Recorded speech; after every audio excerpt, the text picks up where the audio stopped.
శ్రీకాకుళం జిల్లా ఇచ్చాపురం నియోజకవర్గంలోని మున్సిపాలిటీలోని టీడీపీ అభ్యర్థి ఎమ్మెల్యే డాక్టర్ బెందాలం అశోక్ భార్య బెందాలం నీలోత్పల ఎన్నికల ప్రచారాన్ని నిర్వహించారు. పట్టణంలోని మెయిన్ రోడ్డు పరిధిలో ఉన్న వ్యాపార సముదాయాలలో, మున్సిపాలిటీలోని పలు వార్డులలో, దినవారీ బజార్లో ఆమె ప్రచారం నిర్వహించారు. మహిళలకు ఎంతో లబ్ధి చేకూర్చే సూపర్ 6 పథకాలు కూటమి అధికారంలోకి వస్తే లభిస్తాయని ఆమె మహిళా ఓటర్లకు వివరించారు. సైకిల్ గుర్తుకు ఓటు వేసి ఎమ్మెల్యేగా తన భర్తను, ఎంపీగా కింజరాపు రామ్మోహన్ నాయుడును గెలిపించాలని ఆమె కోరారు. ఈ సందర్భంగా ఆమె మీడియాతో మాట్లాడుతూ నిజమైన సంక్షేమం, తగ్గిన ధరలు ప్రజలకు అందుబాటులోకి రావాలి అంటే కూటమి ప్రభుత్వం అధికారంలోకి రావాల్సిన అవసరం. ఎమ్మెల్యే గారి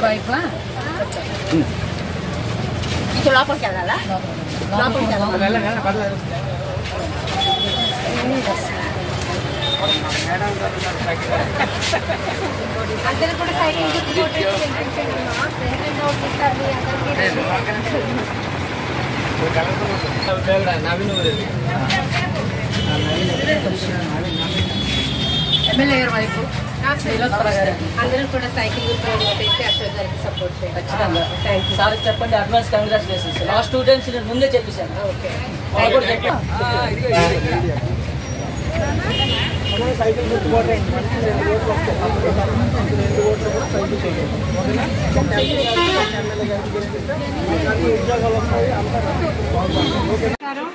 ఈరోజు నేను ప్రచారంలో భాగంగా ఇచ్చాపురం మార్కెట్కి రావడం జరిగింది. అయితే ఇక్కడ ఇసునగర్లకి చాలా ఎక్కువ డిమాండ్ ఉంది. దీనికి మళ్ళీ ప్రత్యేకంగా కారణం ఏంటంటే మన జగన్మోహన్ రెడ్డి గారు గత 5 సంవత్సరాల్లో కరెంటు ఛార్జీలు 9 సార్లు పెంచడం జరిగింది.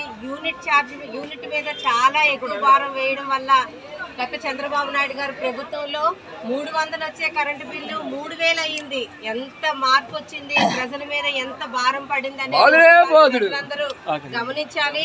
అయితే కరెంట్ యూనిట్ ఛార్జ్ పెంచడంతో పాటు జనాలందరూ కూడా ఫ్యాన్లు వేసుకోవడానికి కానీ లైట్లు వేసుకోవడానికి భయపడే పరిస్థితులు తీసుకొచ్చారు. ఆ సందర్భంగా ఇసునగర్లకి విపరీతమైనటువంటి డిమాండ్ పెరిగింది. ఇలాంటి పరిస్థితుల్లో ప్రజలు ఏ రకమైనటువంటి నిర్ణయం తీసుకుంటారు అనేది ఒక్కసారి ప్రజలే ఆలోచించాలి.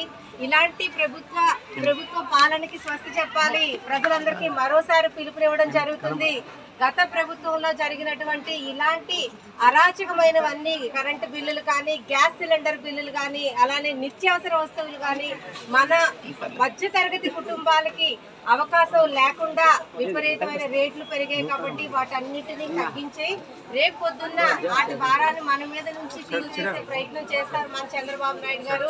అలానే ప్రజలందరికీ కూడా నా వైపు నుంచి విజ్ఞప్తి ఏంటంటే అందరూ కూడా సైకిల్ గుర్తు మీద ఓటేసి గెలిపిస్తే మీకు ఇలాంటి అవసరాలు లేకుండా కరెంటు ఛార్జీలు తగ్గించి అన్ని రకాలైనటువంటి ఇంటి సదుపాయాలని మీరు స్వయంగా ఏర్పాటు చేసుకోగలిగే అవకాశం మళ్ళీ మన చంద్రబాబు నాయుడు గారు, పవన్ కళ్యాణ్ గారు, అలానే మోదీ మళ్ళీ అధికారంలోకి వస్తే మనం ఈ సమస్యలన్నింటినీ నుంచి బయటపడొచ్చని మీ అందరికీ తెలియజేయడం జరుగుతుంది.